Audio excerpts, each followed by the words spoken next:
Hello, this is Reality Smasher here. Today I want to talk about the production cycle of games, both free-to-play and premium.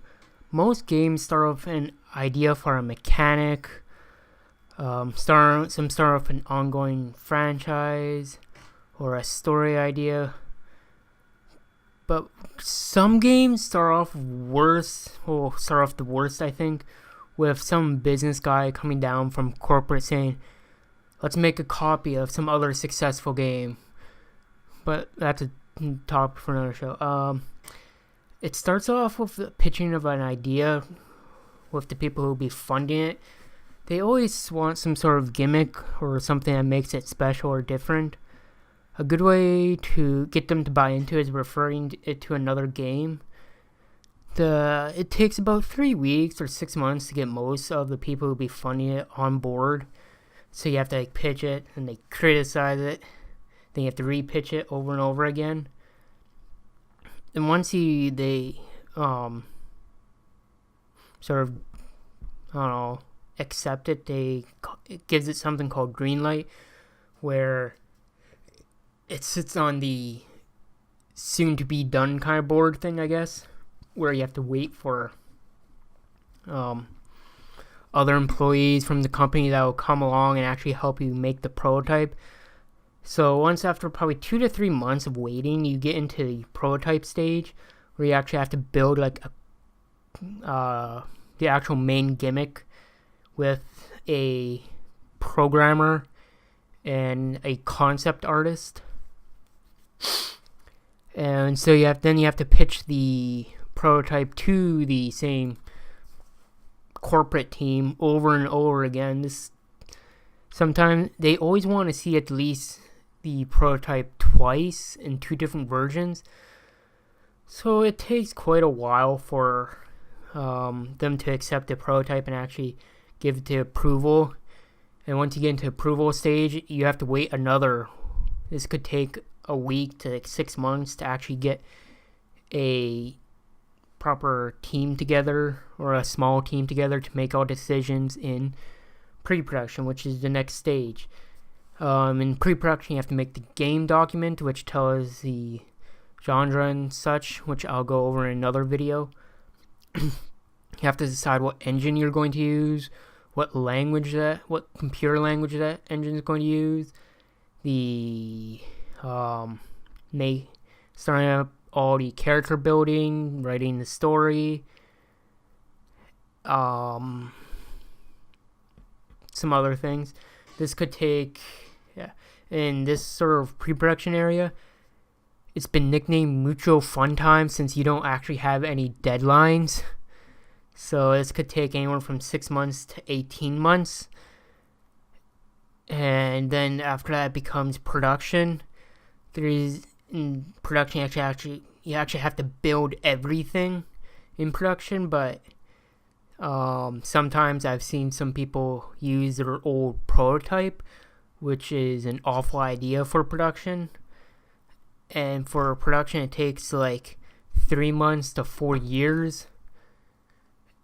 After the production phase, there's a launch for premium where they market the shit out of it for long as it needs to, till a point they feel comfortable with launching it.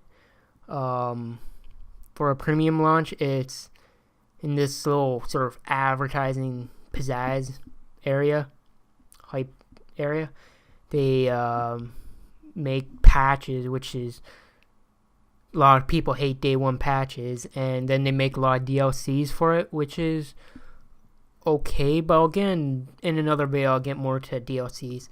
For free to play, since they're mostly mobile, they have these things called soft launches. This is where they launch in specific regions of the world to see if the game would be successful.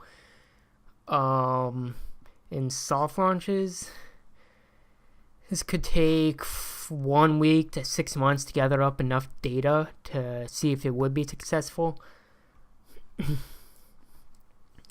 Then after that is occurred something called full launch. In the industry, we call it full panic because it's extremely stressful. I've had to sit beside a launch game once We sat there in the server room waiting for like the exact time for it to launch our game. We're sitting there with our fidget spinners and our fidget cubes, waiting for one person to press a button and see what the hell would happen. We're just sitting there freaking the fuck out. Then we had this like for our server for server the company gave us, which was this piece of junk computer. Because the game was not expected to succeed as well as it did.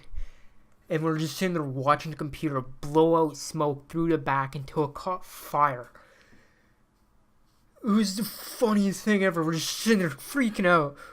All of a sudden, thing catches on fire. Like, oh shit. Guess we have to close down the game now. Yeah. Then after a full launch, there's something called live ops.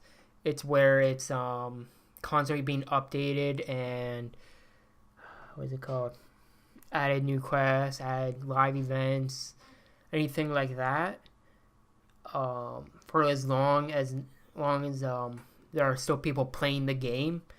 Then after that, after a certain amount of time has passed and there's not enough people playing the game anymore, there's something called sunsetting a game. It's where you have to like preserve the audience to get them interested in either the next installment in the franchise or stay with the company that made it.